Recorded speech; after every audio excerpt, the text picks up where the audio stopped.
제가 파키스탄에 갔다 와서 1부 예배하고 지금 2부 예배 하잖아요. 1부 예배 때는 전혀 기침이 안 났거든요. 근데 2부 예배 때는 막 시작하면서 계속 기침이 나서 제가 와, 무한폐렴 걸려온 거 아니야? 오늘 오지 말아야 되는데 온 거 아니야?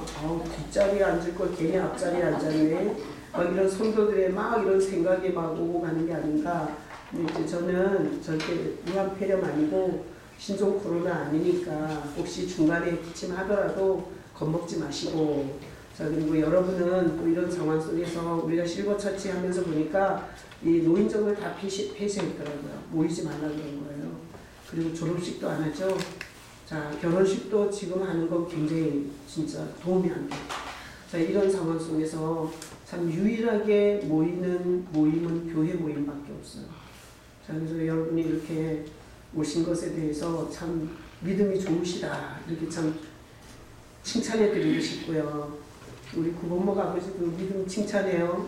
우리 또 나오시고, 야, 나 교회 가지 마. 이렇게 바이러스가 심할 때는 가면 안 돼. 막 이러고 이따가 주님이 안 보호해 주시면 제일 먼저 걸려요. 이제 걸려도 우리나라에서는 참 이게 의료 이런 여러 가지 시스템에 의해서 아직까지 사망자가 없고 참 이런 것에 대해서 너무 감사하고, 그러나 또 중국은 너무나 많은 환자가 있는데 이 의료진들의 손길이 못 미치니까 지금 700명 죽었잖아요. 자, 그래서 참 여러 가지로 감사할 일이 많은 것 같아요. 그죠? 자, 우리 고백 한번 하고 갈까요? 하나님 아버지 감사합니다. 하나님 아버지 감사합니다. 네, 다시 한번 하나님 아버지 감사합니다. 하나님 아버지 감사합니다. 우리 평생 그렇게 하고 살아요. 네. 자, 저는 이제 예수를 믿기 전에 이렇게 우리 아버지가 농사를 짓고 막 이렇게 살았는데 그때 생각이 참 자주 나요. 근데 제가 이렇게 신앙생활 하면서 항시 자주 생각나는 장면이 있어요. 내가 전에도 몇 번 얘기했는데 우리가 이렇게 옛날에 이렇게 창호지로 이렇게 문을 받은 그런 집에서 어린 시절에 살았어요. 근데 그 어린 시절에 그 창호지 문이 이렇게 뚫리면 쥐가 그리로 들어왔어요. 방으로. 그러잖아요. 그러면 쥐가 방으로 들어오면 그때 이제 식구들이 많잖아요. 식구들이 다 일어나서 막 이렇게 막 치는 거야. 그러면 어린아이도 일어나고 언니도 일어나고 엄마도 일어나고 할머니도 일어나고 이래서 막 쥐가 들어오면 막 이렇게 쳐요. 그러잖아요. 그러면 이 쥐가 어딘가 납작 숨어 있다가 확 튀어나와요. 그러면은 여기 확 튀어나오면 이쪽에서 막 치는 거예요. 저쪽에서 또 저쪽으로 가면 저쪽에서 막 치는 거야. 그리고 우리 아버지는 그 쥐가 탈출할 수 있는 유일한 구멍에다가 자루를 이렇게 대고 기다려요. 그러면 막 이렇게 막 이리 몰리고 저리 몰리고 정신없이 몰리던 쥐가 자기가 죽는 자루 아구 속으로 쑥 자기 발로 들어갔어요. 그럼 우리 아버지가 자루를 탁 이렇게 쥐가 쑥 들어오면 딱 묶어가지고 그 쥐를 죽였어요. 제가 어린 시절에 그 장면을 나도 쥐가 나오라고 막 두드려서 같이 일어나서 쥐가 들어왔어 막 두드리고, 그리고 또 우리 아버지가 자루에 쥐를 탁 이렇게 잡는 순간에 얼마나 좋은지 막 이런 기억이 있었는데, 이렇게 예수 믿으면서 그 생각이 이렇게 날 때가 있어요. 그 생각이. 퀴즈. 제가 생각하는 걸까요? 주님이 생각나게 해주시는 걸까요? 주님이 생각나게, 아무 관계도 없는데 어린 시절에 그 장면을 생각나게 해주시며, 제가 예수 믿는 동안에 항시 그 장면을 생각나게 해주시며 주님이 하는 메시지, 정신없이 살면 안 된다. 정신없이 살면 안 된다. 나는 막 바쁜 일이 있어가지고 막 정신없잖아? 그럼 그 생각이 나. 그러면서 정신없이 살면 안 된다. 정신 차려야 된다. 안 그러면 너무 분주하고 바쁘게 정신없이 살다가 내가 죽을 구멍으로 내 발로 들어갈 수 있는 거야. 참 희한하죠? 주님께서 그것으로 예수 믿는 동안에 저한테 굉장히 많이 생각나게 하시며 나를 잡아주셨어요. 그래서 제가 교회를 이렇게 그냥 다니는 건 줄 알았는데 예수님을 믿는 거라는 걸 알게 됐잖아요. 그리고 나서 제가 이렇게 예수 믿는 게 이렇게 중요한 거구나. 그러면서 제가 이게 예수님을 전하고 싶어서 사실 이렇게 목회를 했어요. 근데 이렇게 목회를 하면서 사실은 제가 이 생각을 전혀 하지 못했는데, 우리 김태현 성도님 우리 신당군 태아 오늘 왔네, 그지? 태아. 캄보디아에서 한국으로 시집 왔어요. 자, 김태현 성도님이 제주도 수련회 때 알 수 없는 눈물을 하나님이 주신 거예요. 그러니까 거기서 자기 인생에서 통곡을 하면서 하나님 앞에 꼬꾸러져서 예수 믿게 됐어요. 원래 불교 골수분자신데. 자, 그러시고 여기 이렇게 세례를 받으시고 지금까지 저렇게 교회를 나오시고 오늘은 이렇게 캄보디아에서 모시고 온 우리 태아를 이렇게 또 마누라까지 데리고 이렇게 왔잖아요. 근데 김태훈 성도님이 이러는 거예요. 제가 이렇게 설교를 하면서 은혜를 받으니까 목사님 캄보디아에 가서 그 캄보디아 사람들한테 목사님이 설교 좀 하면 좋겠어요. 이랬어요. 그래서 제가 그럼 가죠 뭐. 이래가지고 김태훈 성도님 때문에 캄보디아를 가려고 했고 그 다음에 또 그 캄보디아 선교사랑 연락이 돼가지고 연결이 돼서 제가 캄보디아에서 한 600-700km를 하여튼 여기서 부산까지를 차를 타고 이동했어요. 그죠? 그러면서 집회를 한 4번인가를 했어요. 한국에서 갈 때 수건과 과자를 준비해서 갔어요. 그래갖고 거기 가서 집회할 때마다 수건을 나눠주고 그리고 그 캄보디아에서 산 과자를 봉지에서 이렇게 나눠줬어요. 그래서 캄보디아에 가보니까 우리나라보다 훨씬 더 못 사는 데다가 이게 한국에서 뭘 준다 그러니까 그냥 모이면 수백 명이에요. 그래서 제가 4번인가 이렇게 말씀을 전했는데 그 말씀을 전하면서 제가 이런 생각이 들었어요. 내가 이렇게 한번 설교하고 가면 뭐하나. 여기 있는 사역자들이 예수님을 설교해야지. 그래서 캄보디아에 가서 주님께서 엉뚱하게 이제 다시 내가 이렇게 평신도를 한번 설교하는 성교로는 안 오겠다 이런 생각을 줬어요. 평신도들한테 한 번 설교하는 성교를 했다고 한국에 가서 막 내가 갔더니 수백 명이 모였다 막 이렇게 성교했다 이런 성교를 하지 말아야 되겠다 그런 생각이 들었고요. 그 캄보디아에 가서 주님이 나한테 준 부담이 뭐였나 하면 현지 사역자들에게 예수님을 말해줘야 그래야 이 사역자들이 계속 여기서 사역하는데 이 사람들을 통해서 예수 믿고 구원받는 영혼이 생기는 거지.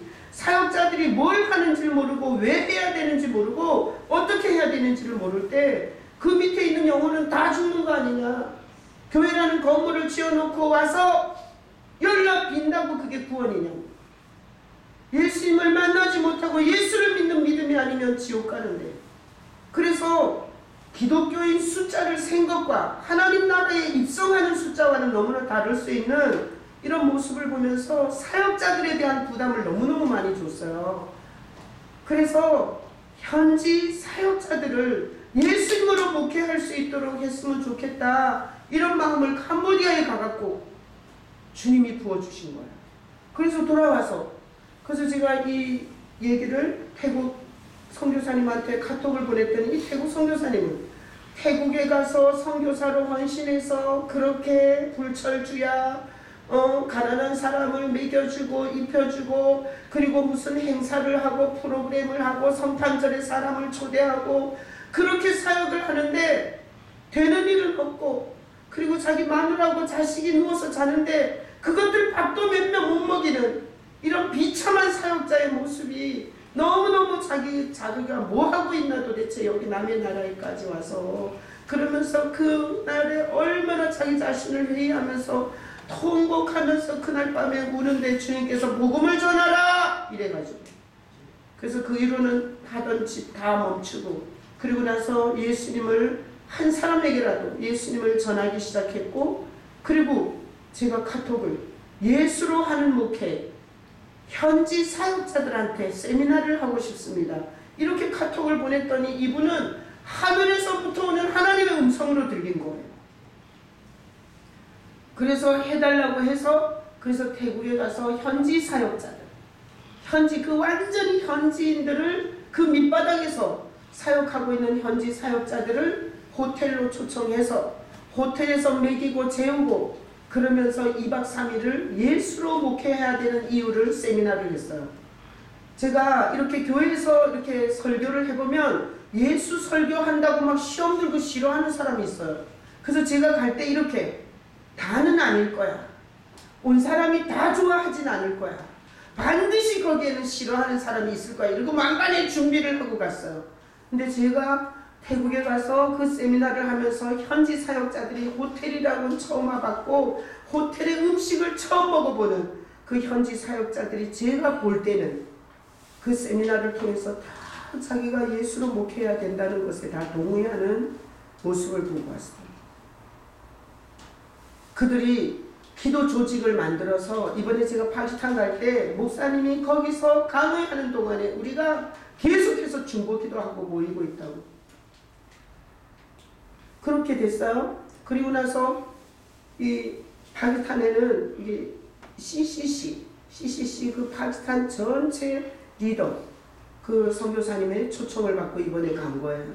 그래서 또 여러분이 기도해 주시고 헌신해 주시고 물질로 도와주시고 이래갖고 완전히 흙바닥에서 진짜 양철 지붕 하나 옆에는 울타리도 없어. 이런 교회에서 완전히 현지 밑바닥 사역을 하는 그런 현지 사역자들 호텔로 초청했어요. 그 호텔에서 재우고 먹였어요.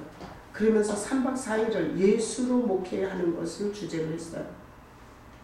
그랬더니 호텔이라고는 처음 와본 거야. 그리고 진짜 그런 음식을 처음 먹어본 거야.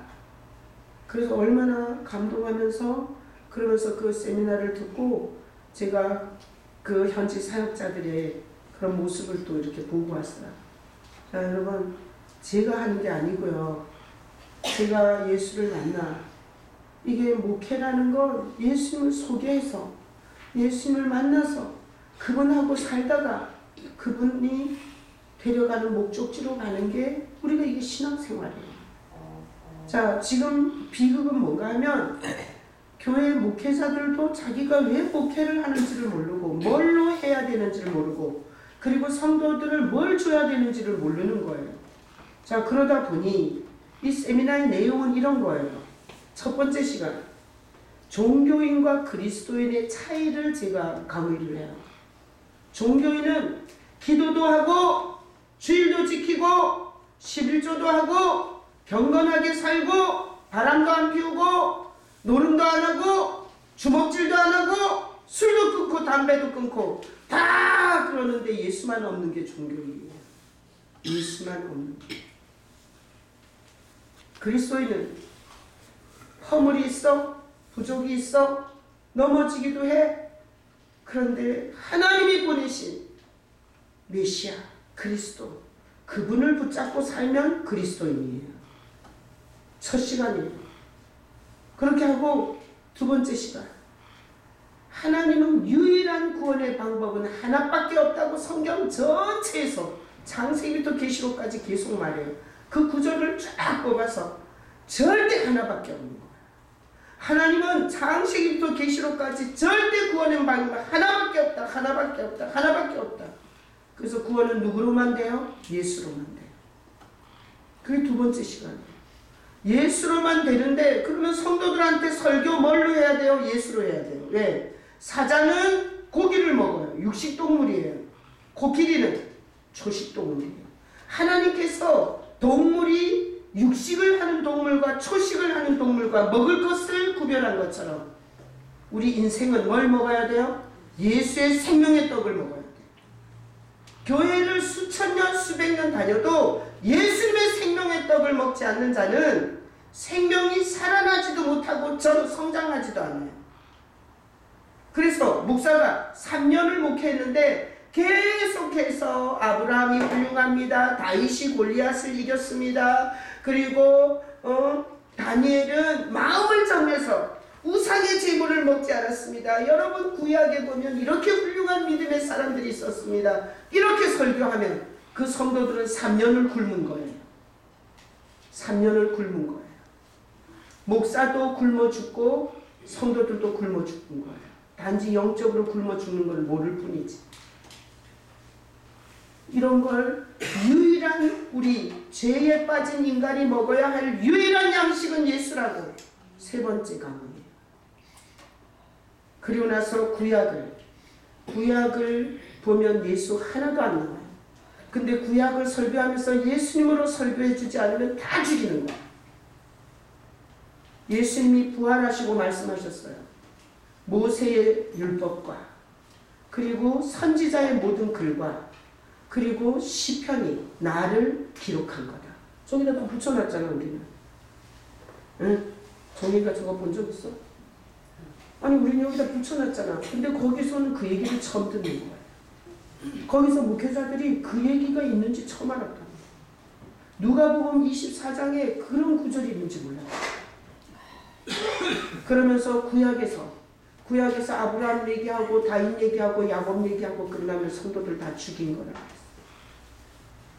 구약 전체에서 오실 예수님에 대한 말씀을 하신 거라. 그래서 구약에서 예수님 얘기 못하는 건 목회자들이 다 이렇게 수건이 덮여갖고 소경이 소경을 인도하는 거예요. 그래서 구약의 모든 말씀들이 오실 예수님에 대한 모습인 것을 네 번째 시간에 얘기를 했어요.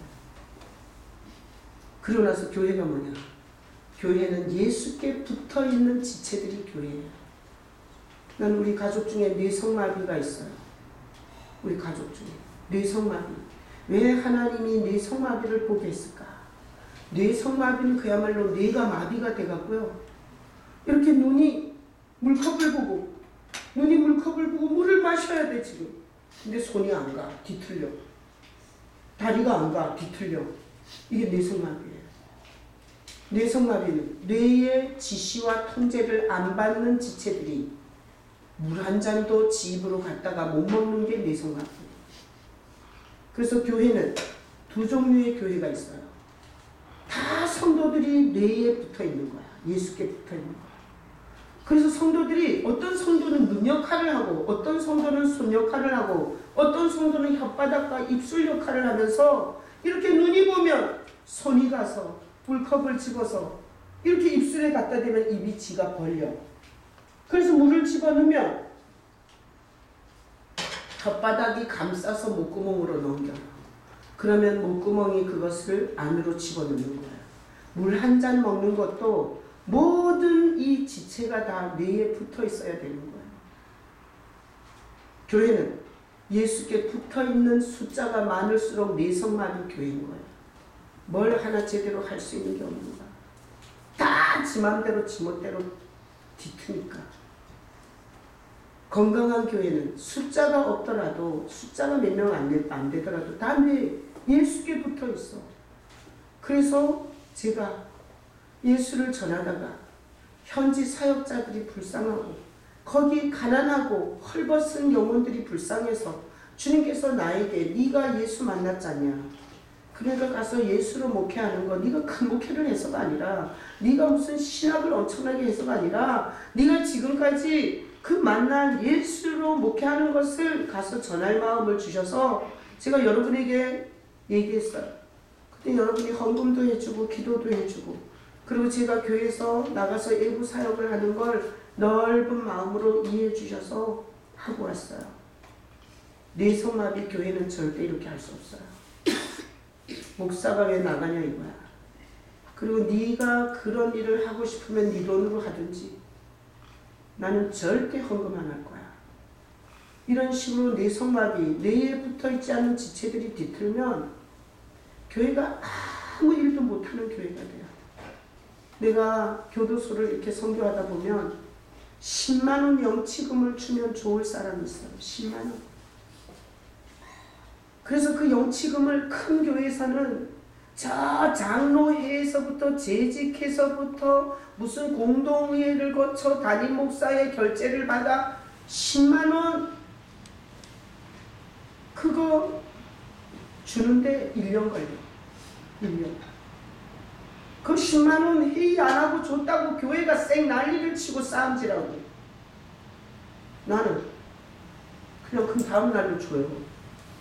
그래갖고 지금까지 교회에서 이런 외부 사역, 교도소 사역, 그리고 이렇게 선교사들한테 헌신하고 후원하고 이런 거에 대해서 우리 빨리빨리 해요. 그렇다고 해서 이 교회에서 나한테 돈 어떻게 썼냐고 그렇게 따지고 덤비면서 비리가 있나 조사하고 이런 성도가 없어요. 내가 잘했다는 게 아니라 교회가 뭔가 하나님께서 감동할 때 일을 할 때는 예수께 붙지 않은 성도가 많을수록 교회는 골치 아픈 거예요. 여러분이 저를 믿어주고 목사님은 자기 돈을 낼 사람이지 교회 돈을 훔칠 사람은 아니야. 그렇게 여러분이 믿기 때문에 서로 이 일을 할 수 있었던 거예요. 자, 그래서 제가 이렇게 파키스탄에 가서 현지 사역자들을 이렇게 사역을 하고 왔어요. 내가 오늘 이 본문을 보니까 설교 준비도 안 했어요. 그냥 올라섰어요. 근데 이 본문이 이래. 14절. 자, 14절 읽어봐요. 예수께서 대답하여 이르시되 내가 나를 위하여 증언하여도 내 증언이 참되니 나는 내가 어디서 오며 어디로 가는 것을 알거니와 너희는 내가 어디서 오며 어디로 가는 것을 알지 못하느냐. 그래서 성경을 읽을 때 중요한 거 있어. 박스 쳐요. 박스.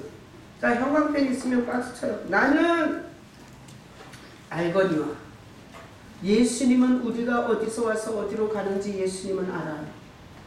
그래서 나는 알거니와 자, 너희는 어디다 쳐야 돼요? 알지 못하느니라. 예수님과 우리의 차이는 우리가 어디서 와서 어디로 가는지 우리는 몰라. 근데 예수님은 우리가 어디서 와서 어디로 가는지를 알아요. 난 여러분들이 교회를 사람 때문에 오지 마시기를 축복합니다.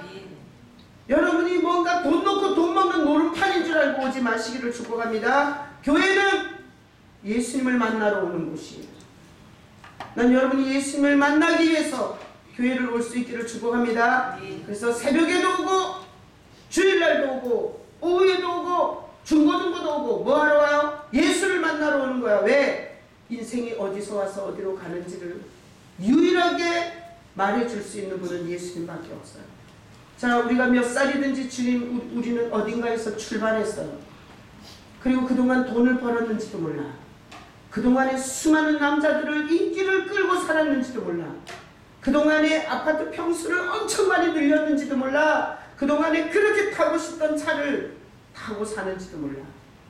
그러나 주님이 정확하게 오늘 말했어요. 너희는 어디서 와서 어디로 가는지 모르지만 나는 어디서 와서 어디로 가는지 안다고.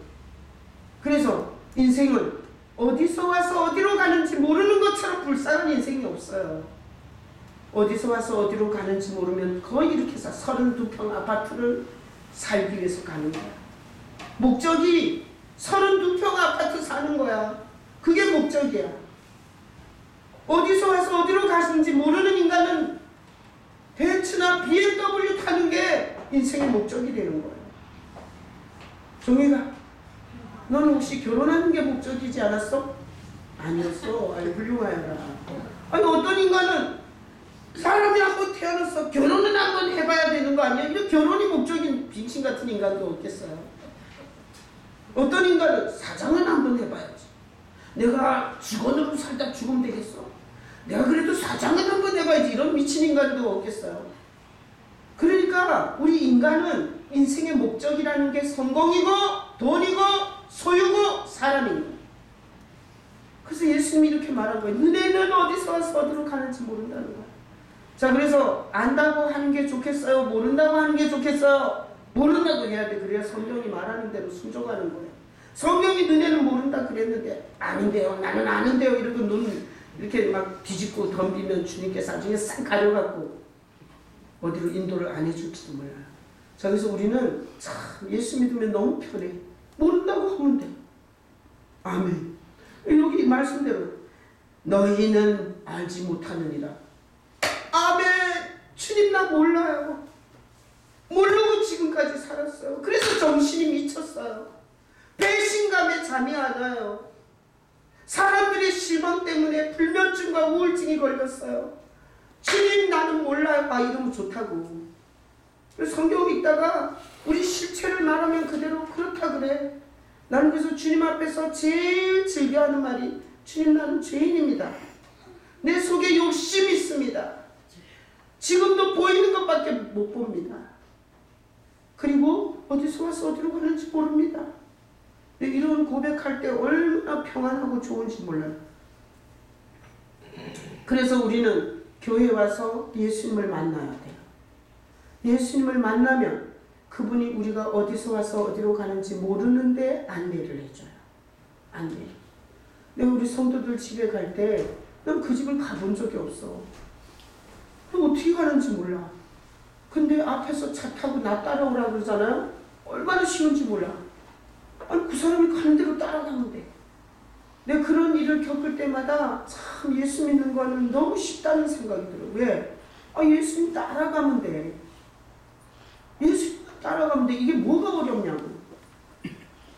근데 예수님을 따라가면 되는데 계속 지가 잘난 척하고 지가 꼴값을 떨고 지가 인생을 다 아는 것처럼 그냥 거품을 물고 떠들어대면서 지가 앞서가니까 스트레스 받고 우울증 걸리고 그리고 정신이 미치고 그리고 삶이 의미가 없고.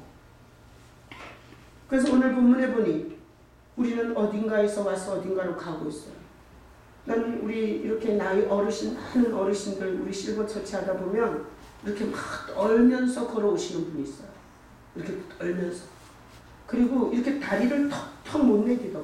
이렇게 걸어. 쟁쟁쟁쟁쟁쟁. 이렇게 떨면서 이렇게 걸어. 그리고 허리가 안 펴져. 이렇게 굽었어. 이런 어르신들을 보면 제가 이런 생각을 해요. 저것은 미래의 내 모습이다.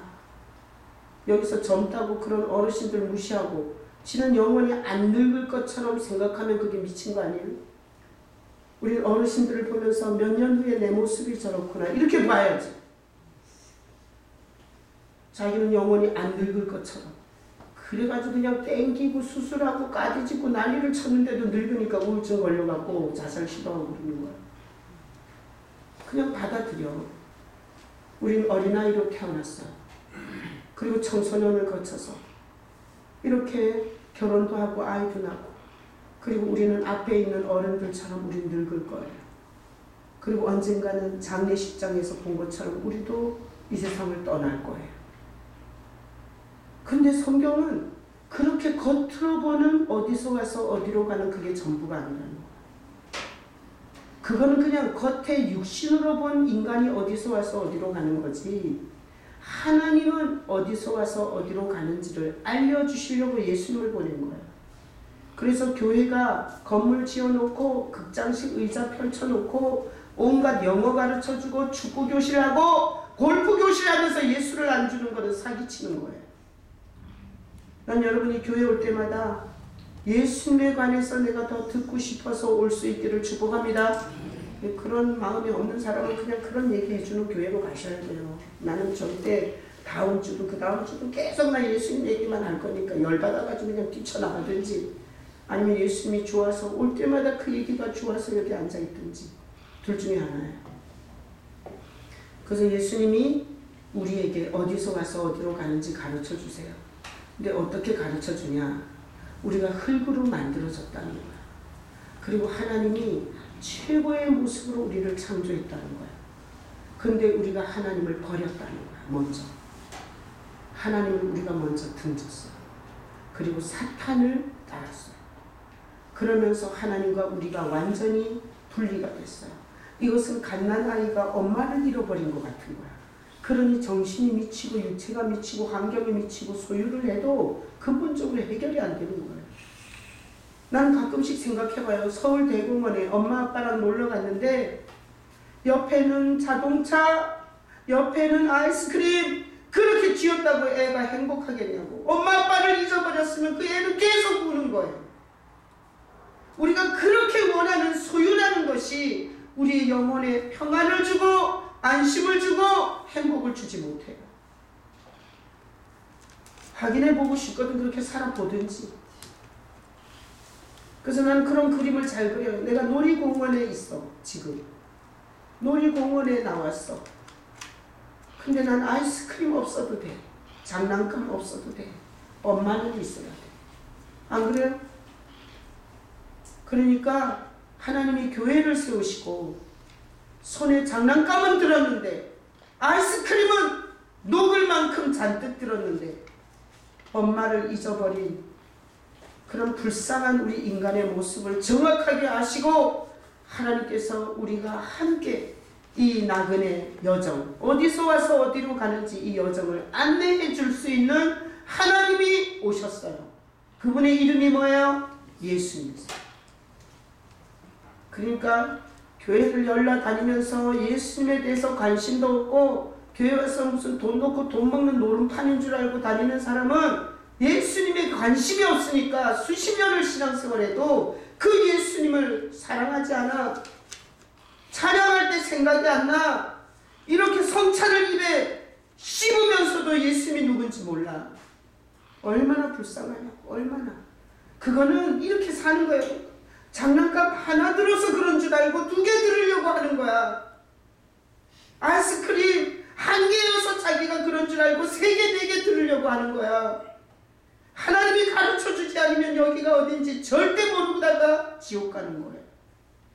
하나님께서 이런 불쌍한 인간을 계속 아이스크림을 더 들고 장난감을 더 좋은 걸로 바꾸면 자기가 행복해지고 평안해질까봐 계속 그렇게 미쳐 사는 인간에게 주님께서 예수님을 보내서 우리가 어디서 와서 어디로 가는지를 가르쳐줘요.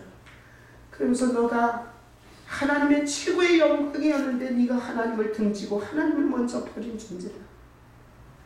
그래서 마귀가 너의 눈을 가리고 귀를 가리고 너를 완전히 문둥이가 되게 해서 마귀가 일생 너를 착취해 먹고 어디로 가는지 목적지를 가려놓은 거다.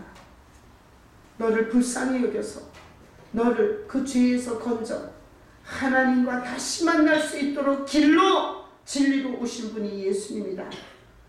그렇게 주님이 자기 소개를 하고 성경에서 하나님이 우리가 왜 예수를 붙잡고 예수를 만나야 하는지를 가르쳐주는 거예요. 그래서 우리는 어디서 와서 어디로 가요?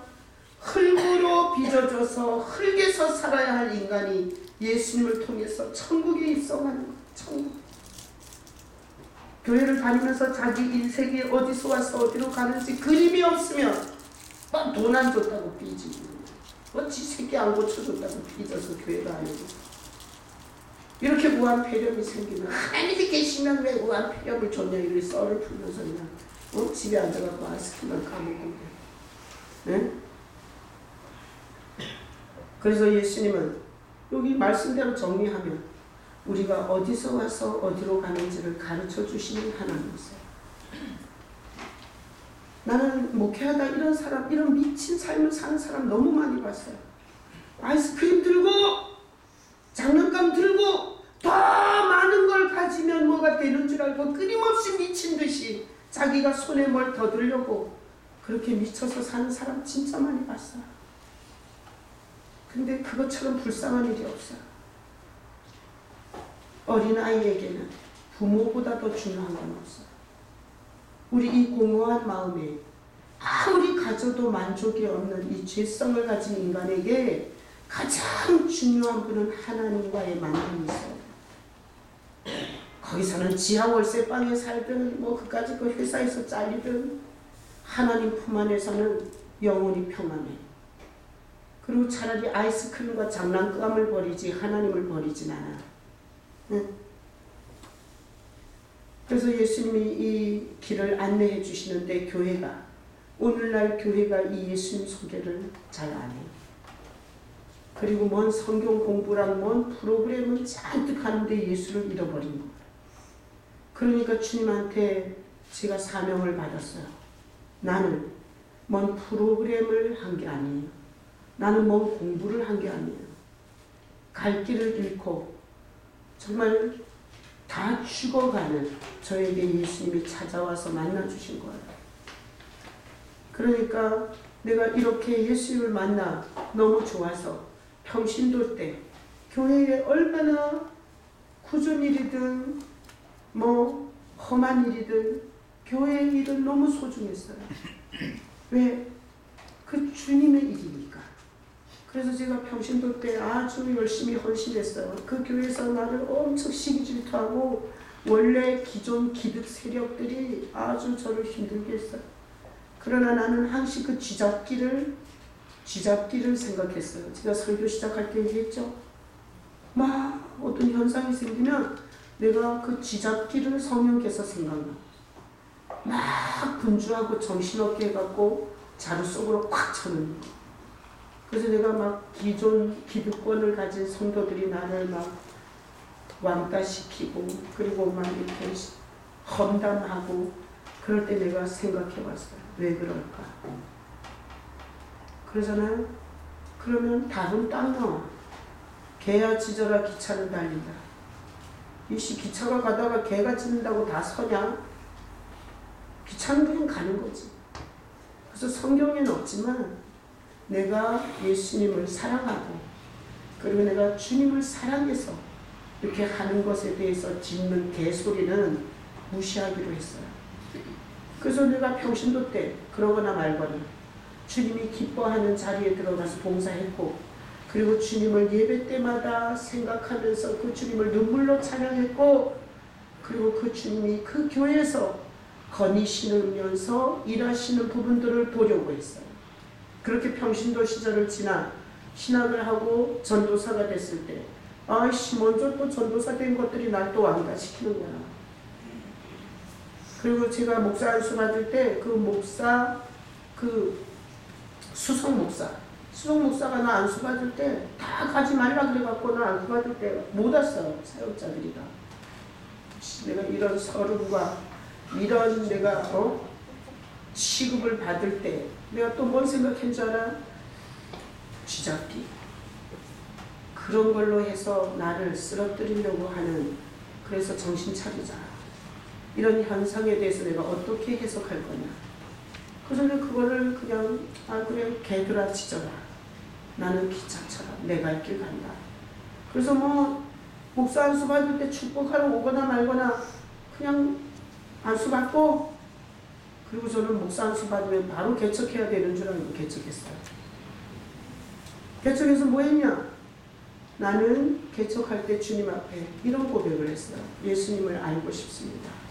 주님을 더 사랑하고 싶습니다. 제가 이렇게 고백했어요. 그랬더니 주님께서 아가서 1장 8절에 네가 알지 못하겠거든. 내가 어디 있는지 내가 어떻게 일하는지 알지 못하겠거든. 목자의 장막 곁에서 네 염소 새끼를 먹일지니라. 이 아가서 1장 8절이에요. 그 말씀으로 나한테 하셨어요. 그러니까 목자는 예수님밖에 없거든. 예수님 곁에서 네 염소 새끼를 먹이래. 그래서 목회하면서 난 다 염소들이 올 줄 알았어요. 근데 나중에 보니까 여러분이 염소가 아니라 우리는 하나님 앞에서 다 염소인데 예수님을 만나면 양이 되는 거예요. 예수님을 만나면 양이 되는 거예요. 그러니까 네 염소 새끼를 먹일지니라. 그래서 이렇게 예수님 만난 얘기하고 예수님을 설교하고 예수님으로 이렇게 성경도 가르치고 나누게 하고 이랬더니 염소로 왔는데 양이 되어갖고 예수님과 자기 얘기를 내놓는 이런 성도들을 보게 됐어요. 저는 목회하면서 제일 기쁜 게 그거예요. 예수님이 자기한테 죄를 뭘 생각나게 했는지 그리고 자기가 사는 것에 대해서 주님이 어떤 부분을 지금 다루고 계시는지 이런 얘기 듣는 것 전 너무 좋아요. 내가 제일 싫어하는 성도는 좀 뭔지 알아요? 예배는 개떡으로 드리고 그리고 내가 그렇게 예수님을 따르라고 하는데 그냥 나한테 잘 보이려고 하고 이런 성도는 진짜 힘들어요. 난 여러분들이 제가 만난 예수를 여기 오셔서 여러분들도 꼭 만나시는 은혜가 있기를 축복합니다. 그렇게 지금까지 목회해온 거예요. 그랬더니 주님께서 나에게 예수로 하는 목회를 사역자들한테 나눌 수 있도록 지금 하시는 거예요. 내가 이번에 가서 태국에 갈 때는 하나님께서 그들이 복음 자체를 모르는 거에 대해서 감동하셨어요. 근데 파키스탄에 갈 때는 주님께서 그들은 영지주의라는 거야. 하여튼 공부를 얼마나 많이 했는지 어디 가서 뭔 프로그램을 얼마나 많이 들었는지 하여튼 대가리만 엄청 크다는 거야. 지식을 먹어갖고 대가리가 엄청 큰 영지주의자들이라는 거야. 그래서 제가 거기 신학교 총장도 오셨고요. 큐티 강사, 1:1 강사 이게 다 리더들이 왔어요. 근데 내가 그 사람들한테 내가 태국에 갈 때는 이런 감동을 했는데 파키스탄에 올 때는 지식을 너무 많이 먹어갖고 대가리가 괴물처럼 큰 영지주의자들이 있다고 하시더라. 내가 이렇게 말했어요. 직격탄으로. 거기 온 사람들이 얼마나 기분 나쁘겠어요. 나이도 많지 않은 여자가 어디 유명하지도 않으면서 우리를 보고 감히 이 지식을 많이 파먹은 괴물이라고 하니까 난 그냥 솔직히 그렇게 얘기했어요.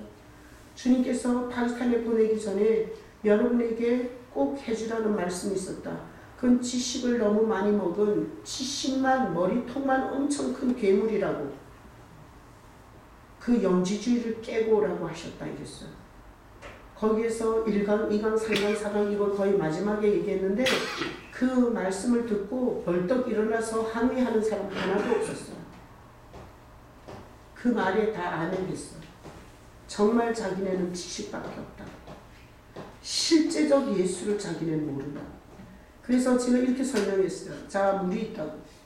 물이 있는데 우리는 물에 대해서 엄청나게 쓸 수 있어요. 물은 색깔이 없죠. 물은 우리가 먹어야 되고 이 분자 요소가 H2O라는 거 우리 알고 있어요. 물에 대해서 엄청나게 쓸 수 있어요. 이건 지식이에요. 그렇게 A4지로 앞뒤로 꽉 차게 적었다 할지라도 자기 목마름을 해결할 수는 없어요. 지식을 엄청 많이 아는데 자기 삶에 아무 유익이 없는. 자, 만약에 예를 들어서 물이라는 거에 대해서 성경 두께만큼 그렇게 많은 지식을 쓰는 자가 낫겠어요? 물 한 모금이라도 이렇게 마신 자가 낫겠어요? 이건 물 한 모금이라도 마신 자가 나은 거예요. 그래서 물 맛을 얘기하는 거예요. 목이 말랐었다. 내가 물을 마셨더니 그 갈증이 해갈되더라. 그리고 혓바닥이 촉촉해지더라. 그리고 목구멍이 촉촉해지더라. 그러고 나서 그렇게 혓바닥이 갈라지도록 건조하던 게 사라지더라. 이게 물을 먹은 자의 말이에요. 내가 이렇게 똑같이 설명했어요. 내가 거기서 강의한 거를 이렇게 다 녹화를 한다고 했는데 윤구문 집사님이 또 놓쳐가지고 못한 부분도 있는데 나는 2번 가기 싫다고 그랬어요. 이거를 가지고 그냥 선교사님이 알아서 앞으로 하라고. 나는 파키스탄에 2번 다시 또 오고 싶지 않다. 태국에서도 그랬어요. 나는 이런 데 나오는 체질이 아니다. 나는 한국이 좋고 하나님께서 이런 감동을 줬기 때문에 한 번은 와서 하지만 이거는 선교사님이 가지고 여기서 선교사님이다. 그래서 제가 지식이 괴물처럼 많아지, 그리고 진짜 예수는 맛본 적이 없는 영지주의라고 하셨다. 다 아멘했어요. 그리고 지금까지 자기네가 했던 사역이 다 예수 없는 사역이라는 얘기를 이렇게 했어요. 어떤 저기 빠끄린가 뭔가 그런 정말 가난한 동네에서 10몇 시간을 버스를 타고 왔어요. 어떤 그 이슬람 개종자는 22시간을 버스를 타고 오니까 왕복 44시간을 타고 온 사람이에요. 근데 뭘 가르치냐? 창세기를 가르치고 있대지. 근데 예수가 없대. 예수 얘기를 할 수가 없는 거지. 그래서 성경에서 구약은 하나도 예수가 안 보이지만 오실 예수님에 대한 전체 기록이라고 예수님이 해석을 그렇게 했다. 그래가지고 구약을 설교하고도 반드시 예수님과 연결해서 설교해야 된다는 얘기를 했어요. 그래서 자 보세요. 우리 예를 들어서 아브라함 얘기를 3년을 들었어. 우리 영혼은 다 굶어 죽는 거야. 그 요한복음에서 내가 생명의 떡이다. 나를 먹지 않는 자는 살지 못한다 그랬어. 그럼 우리가 아브라함 얘기 들으면 3년을 아브라함 얘기 들으면 우리 영혼이 살아요? 아니. 그래서 내가 이렇게 예수님을 이렇게 카톡에 이렇게 여러분에게 보내드리잖아요. 단체방으로. 내가 그 선교사님한테 카톡 글을 보냈어요. 그랬더니 그 선교사님은 항상 큐티를 하는 거야. 큐티. 항상 큐티. 그래서 큐티에서 자기가 큐티한 글을 나한테 보냈어요. 뭐라고 했냐. 오늘 아침 본문이 아브라함이 자기 부인 사라를 위해서 손바닥만한 막벨라 굴을 산 본문이었다니. 그걸 어떻게 정리를 했나. 자기가 파키스탄에 묻힐 건가 한국에 묻힐 건가를 묵상했다는 거예요. 여러분 이렇게 하면 지옥 가요. 이렇게 하면. 큐티를 이런 식으로 하면 지옥 가요. 예수가 어디 있냐고. 그리고 우리가 뭘 붙잡는 거냐. 막벨라 굴을 붙잡는 거예요? 아브라함을 붙잡는 거예요? 우리는 오늘 이 본문에 있는 것처럼 어디서 와서 어디로 가는지 우리 몰라요. 하나님께서 우리를 어디서 와서 어디로 가는지 정확하게 안내하는 분은 예수님밖에 없어요. 그래서 예수라는 이름이 죄에서 건진다는 뜻이. 그래서 그 본문은 그렇게 하면 안 돼요. 아브라함이 자기 마누라를 위해서 막벨라굴 손바닥만 한 것을 샀어요. 근데 우리는 예수 안에서 하나님 나라를 사야 돼요. 그래서 우한 폐렴을 넘어서 온 거예요. 이게 하나님 나라를 사는 대가예요.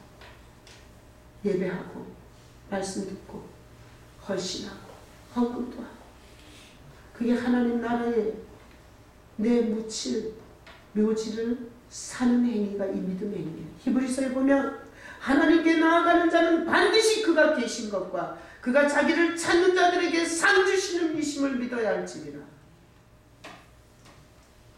그래서 제가 8번의 강의를 3박 4일 동안 했어요.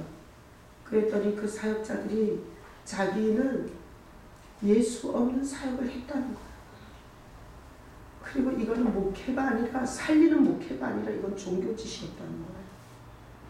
그렇게 고백하고 돌아가서 내가 이랬어요. 교도소 가면 차라리 예수님의 일대기 마태복음, 마가복음, 누가복음, 요한복음을 100독을 하라 그런다. 내가 레위기를 100번 읽어갖고 거기서 예수를 보겠냐? 그러니까 차라리 복음서를 100독씩 하고 나면 찬양을 할 때 예수님이 어떻게 하나님이 이 땅에 마리아의 몸에서 나셔서 어떻게 사역을 하시다 어떻게 죽었는지 떠올라. 우리 엄마 아버지가 떠오르듯이 요한복음, 마태복음, 마가복음, 누가복음 100독씩 해봐요. 눈을 감고 걸어도 눈을 뜨고 걸어도 보이는 것은 예수님 모습 보여요. 눈으로 보는 게 아니야.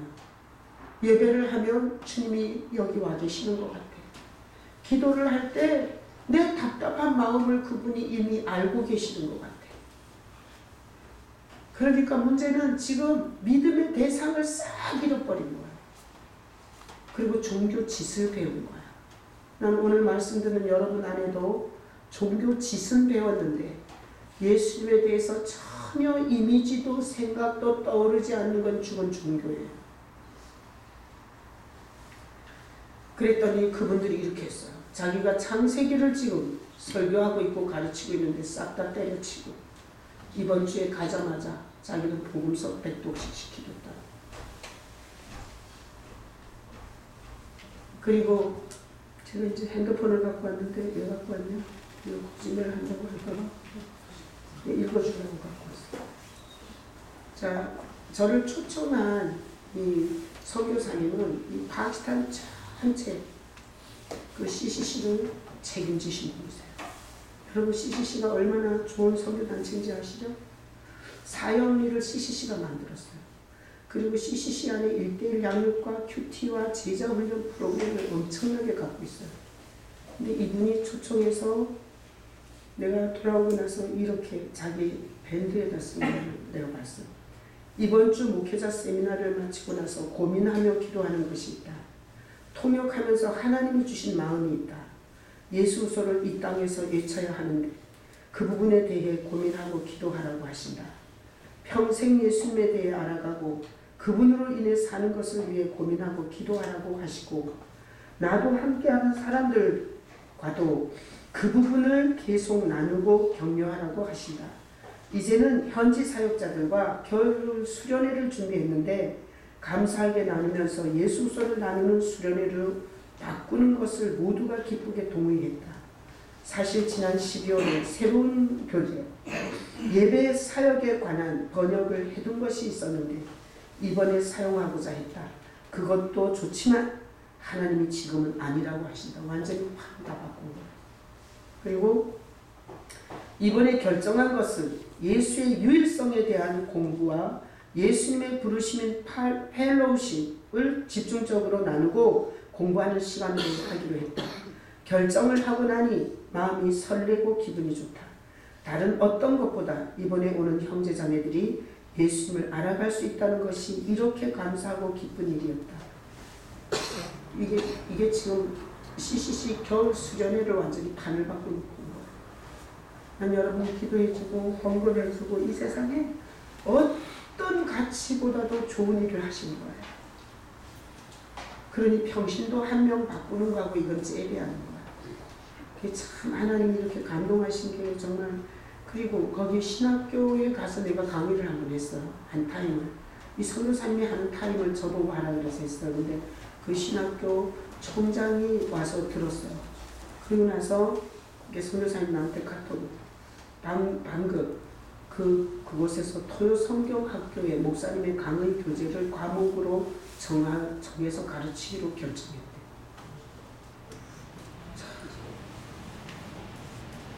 그래서 오늘 여러분이 우한 폐렴이 난무하고 그리고 또 흉흉한 이 시대를 살아가면서 하나님이 여러분을 왜 오늘 여기 데리고 왔냐? 야, 너는 네가 어디서 와서 어디로 가는지 몰라. 그러시는 거죠? 네가 아무리 옳다고 생각하는 거 그거 다 네가 죽을 덫이 될 수 있어.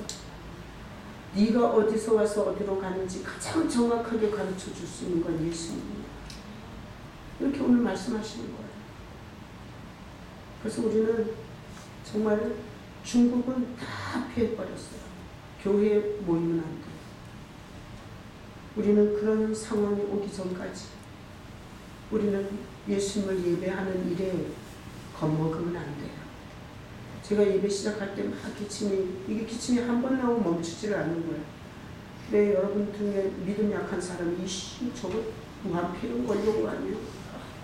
해외 갔다 왔잖아. 더군다나 경유를 태국의 방콕에서 했어요. 우리나라의 각지 남자 중에 태국에서 들어온 사람이 있었죠? 근데 여러분 걱정하지 마요. 나는 절대 열은 안 나. 그래서 파주탄에 들어가는데 열 감지기를 사방에다 대는 거예요. 사방에다. 열 있으면 쫓아내라. 근데 나는 한국에서 가기 전부터 이 축농증, 이 비염, 이 염증이 저를 그렇게 괴롭혔어요. 주님께서 참 저를 많이 치료하셨는데 이번엔 치료를 안 해주셔. 어떻게? 그냥 가야지 뭐. 그럼 갔는데 희한하게 열감지기에는 안 걸렸어. 그럼 들어갔어요. 인천공항에 입국하는데 또 얼마나 되는 줄 알아요? 그리고 막 온갖 기계로 다 찍어요. 안 걸렸어요. 내가 물어봤어. 하도 궁금해가지고. 난 지금 몸이 되게 안 좋은데 하도 궁금해서. 아니 몸이 뭐 이렇게 막 처지고 이러진 않아요. 그 우한 독감은 뭐 사람이 처진다며. 나는 기운은 있어. 단지 이렇게 콧물이 나고 기침이 가끔 날 뿐이지. 내 체온이 몇 도냐고 물어봤어. 하도 갖다 드리길래. 63.4도인가 36.4도. 아이씨, 그래갖고 어떻게 1도도 더 안 녹냐. 그래서 제가 입국했고요. 그리고 이렇게 여러분을 뵈니까 집이 있는 것 같고 만날 가족이 있는 것 같고 참 교회가 있다는 게 그렇게 좋을 수가 없더라고요.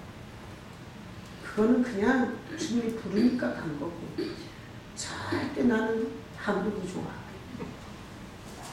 그리고 여러분이 왜 이 교회를 다니는 줄 알아요? 여러분들도 그 사명이 있는 거예요. 종교인을 볼 줄 아는 시각을 주시는 거예요. 교회만 왔다 하면서 죽쟁이 빈탕으로 저 불교나 귀신 믿는 거하고 똑같은 그런 종교와 그리스도인에 대한 구별을 여러분에게 주려고 여기 데리고 오신 거예요. 여러분이 그 눈이 있으시고 그리고 여러분이 그 예수님에 대한 관점을 가지고 가족이든지 친구든지 어떤 순간에 어디서 와서 어디로 가는지 안내하라고 제가 현지 사역자들을 안내하듯이 여러분들도 그렇게 안내하라고 주님이 이 교회로 데리고 오신 거예요. 난 그래서 제가 줄 수 있는 건 예수밖에 몰라요. 그리고 그분하고 함께 살다가 하나님이 절대로 증인이 갈 수 없는 영광에 천국에 입성시키는 것밖에 몰라요. 여러분을 볼 때 이 세상 살 때 좋은 아파트 주시고 좋은 압구정동과 대치동으로 진출하게 해달라고 기도하는 게 아니라 주님 그 영광스러운 곳에 우리 성도들이 다 거기서 만날 수 있기를 기도해요. 그래서 오늘 이 부분을 통해서 우리는 가슴판에 한 번 더 새겨야 돼요. 나는 어디서 와서 어디로 가는지 몰라서 쥐잡는 것처럼 미친 짓을 할 수 있어요. 근데 우리가 이렇게 주님 붙잡고 살다 보면 주님이 그 미친 정신을 차리겠죠. 절제도 하게 하고, 그리고 시험도 이기게 하고, 그리고 주님께서 내가 이때에 뭘 해야 되는지도 가르쳐줘요. 그래서 이번에 저는 몸이 갔고, 그리고 누군가는 물질을 헌신해줬고, 그리고 누군가는 기도로 협력해줬고, 누군가는 제가 없는 교회를 지켜줬고, 그래서 나는 하나님께서 이 교회 성도들을 축복하실 걸 믿어요. 이것보다 더 가치 있고 이것보다 더 보람 있는 게 뭐가 있나. 잔뜩 선교를 해놨는데 다 예수 없는 종교를 선교해놨어요. 그랬을 때 하나님의 그 진노가 얼마나 크겠어요. 그래서 이런 생각을 했어요. 구약 성경이, 내가 이거 일부 예배 때는 얘기 안 했는데, 구약 성경이 929장이에요. 올해는 또 뭘 해서 상을 주나. 하나님은 항시 상 주시는 이심을 믿게 하시죠. 929장이 구약이에요. 그래서 올해 하루에 3장, 창세기부터 구약만 하루에 3장 읽고, 그 3장 속에 예수님이 어떻게 나타나 있는지 노트에다 적어요. 그래갖고 929장 하루에 3장씩 하면 1년이 다 할 수 있어요. 929장 그 본문에 나타난 구약에 오실 예수님에 대해서 기록하신 그거를 노트에다가 1개를 적든 2개를 적든 자기가 보인 만큼 적어. 창세기 1장에 보면 하나님이 태초에 천지를 창조하시니라. 예수님은 창조주야. 내가 샘플로 보여줄게요. 그 다음에 빛이 있으라. 예수님은 빛이야. 하늘과 땅을 나누시고, 예수님은 어둠과 빛을 나누시는 분이야. 이런 식으로 창세기부터 우리 마지막 말라기까지 구약만. 왜 신약에는 예수님 너무 잘 나와 있으니까. 그래서 하루에 3장씩 핸드폰에다 하든 노트에다 하든 그 예수님에 대해서 이렇게 발견하고 그 주님을 묵상하고, 그렇게 해서 말라기까지 다 하시면 올 연말에 상 줄 거예요. 근데 상은 교회에서 주는 금일봉이 아니라, 그러면서 여러분이 그 예수님에 대해서 눈뜬 그 은혜는 이루 말할 수가 없을 거예요. 나는 처음에 이렇게 신앙생활을 했어요. 예수님이 십자가에 못 박혀 죽은 하나님이에요. 그랬는데 구약을 보니 그분이 창조주였고, 그분이 아브라함을 찾아왔었고, 그리고 소돔과 고모라가 멸망하지 않게 중보기도를 들으셨고, 그분이 우리의 수치를 가리는 가죽옷이었고, 그분이 하나님의 제사가 연락되도록 자기 피를 흘린 아벨의 피였던 거예요. 그런 걸 묵상하면서 진짜 이 예수님에 대한 경배와 찬양이 터질 것 같아요. 그러니까 가서 강의를 하는데 하나도 막힘이 없고, 주님께서 제 안에 있는 예수님을 풀어내는데 시간이 부족하지. 그래서 오늘 이 예배를 드리면서 앞으로 여러분이 예수님을 안내를 받아 반드시 이 죄악 인생을 하나님께서 영광주에 세우시는 그곳에 주님과 함께 이룰 수 있는 여러분 되시기 예수님의 이름으로 축복합니다. 아멘. 자, 성찬 왜 해요? 이 예수 없이 그냥 종교집 할까봐 예수님께서 모일 때마다 나를 기념하라 말씀하셨어요. 그래서 우리는 이 성찬의 떡을 잡고 날 위해서 이 땅에 오셔서 몸을 찢으시고, 그리고 내 길을 안내해 주시러 오신 예수님을 생각하며 먹겠습니다.